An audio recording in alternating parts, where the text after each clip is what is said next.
How to Draw Cartoons with John-Marc.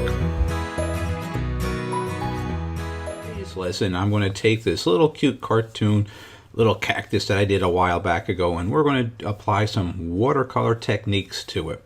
So what I'm actually doing here is very simple, very quick, and I'm just going to explain to you some techniques that I like to do and possibly can share with you, and you can grow into appreciate this technique, watercolor. It's a challenge, but it's also something very fun because I enjoy it a lot.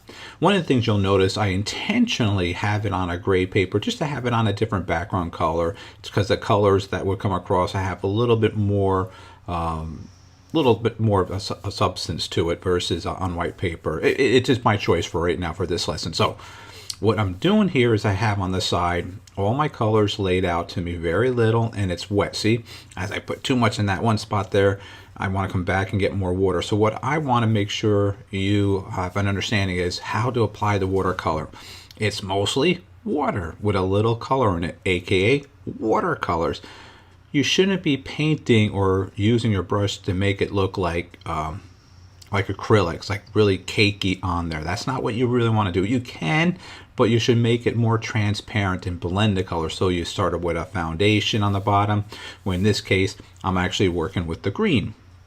And I'm going to be shading on the side and changing some of the colors. I could have even started with a yellow. Did the entire background of the cactus in yellow and come back with a blue, because as you know, yellow and blue make green. And that could have been another choice. I just wanted to make it very simple so anybody that's watching this video may be interested in understanding watercolor and want to try it out. Now, one of the things that you have against you is time. And when something is wet, you got to keep it moving or you're going to get those hard edges like that right there. The particular paper is my issue right now. It's not true watercolor paper, so it's not very forgiving. So it doesn't have that technique that looks like gradual. I just wanted to show something a little bit different in a technique. So in saying that, when you really want to work with watercolors, possibly you should make sure you get watercolor paper. In this case, I didn't do it intentionally because I was actually shown a class that I was actually doing some mistakes that can come across with watercolors, and just very simplified. And I actually had my class use this little cartoon, and they were actually creating that's right, their watercolor techniques to it and learning from it. Now, one of the other things you can see is my brush is very like square and flat. In some areas, I might have to get a skinnier brush or more of a brush that I can do straight lines with. So in this case, I'm filling up the big areas. And when I stop at an area, it's intentional so that I can come back later and add some more color or more tone or more shading for that matter. So I didn't do his face yet because it didn't need to. I want to add the other area. So I'm just building some shadowing on here, and I'm going to be changing this to a little darker green and blue on the outside edge. So the colors that I currently have is the green, the blues, the yellows, and purple and fuchsia all together. I'm mixing together for the basic of the cactus.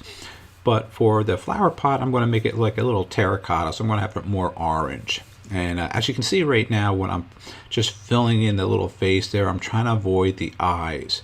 Try not to get that in there because then it's going to be bleeding. And as you know, we don't have white to really knock it out other than white out. Or if you want to do mixed medium and add some colored pencils and so forth, but white would not really be friendly. Now, as you can see on the top of the cactus there on his head, it's really dark and I feathered it all the way down. That came out really, really nice. I like that. Now here's a little darker green on the edge, and I'm just getting on the edges here and so forth. That's right. I like that, how that's looking right now. Continue it on the other side. A little bit here and there. So what you want to practice is what you do on one side, wherever the light source is and the shadow, continue with that color on your brush and work it all the way on the same area, so you're not going to have to go back and forth. It's not like colored pencils. It has that nice freedom that you can change color pencils right away. And watercolors, you might be fighting against the time or the color that you actually had in your palette. And my water that I have there is very, very, not a lot that I'm working off of, but I also have a a little paper towel that I'm blotting my brush on. And what do I mean by blotting? Sometimes I don't want my brush to be so overloaded with the watercolor in there, so I kind of like pull some out and I just tap on the paper towel, like boom, boom, boom. That's what's happening right now. And then I'm bringing it right back over and getting that color that I want. So it's not too little or too much on the brush. So the paper towel kind of helps keep that consistency, so I'm not putting too dark down.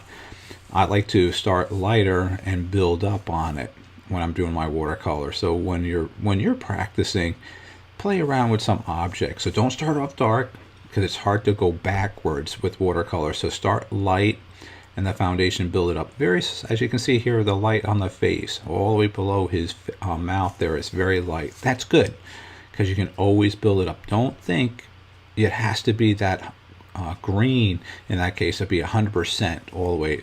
Start light, blend in some other colors, some blues and some yellows and the greens, and you're going to see some mixing of that really, really, really nice. And even some purples on the sides to add some shadows, or maybe some cool blues or oranges for very hot spots, like with reds if it was on an area. So feel the freedom of creativity when you're doing, and just practice. And don't feel like you're under the gun, and if it doesn't look good, you're going to throw it away. Don't. Keep working on it and learn the technique. It's going to take some time to play around with it and making sure that you get to it. So here's a little bit of the red. I'm just going to go really quick. And here comes one of my cats. Okay, he does not need to be here right now. he's going to try to come again. Nope, stay away. The cats like water, and oh well, mine do. They like when I'm drawing. Hopefully he won't come back again. All right, so normally I would have been on that, going a little bit quicker so I don't get a solid holding area. So as you can see here on the top, I made very light, and on the side I'm making even lighter. And I can continue adding more shapes into that. Yeah, I fill that a little in there too, the colors in there. So it's pretty much almost like a flat. I'm taking the rim and making it a little bit darker. There you go. That's looking good. Not bad, really. Okay, I'm enjoying that. And I'll come back and forth, and I'll make sure that I can add some more colors and texture. So let me just let you enjoy watching me finish coloring this watercolor, and I'll finish up at the end of the video. So thanks for checking out this video right now.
All right, I'm back now, and as you can see, I added a lot more detail than the time with the little flower on the cactus. Now I'm adding a very light, very watery, and it's a blue, and I'm just swirling my brush around just to fill up like the background sky in a sense.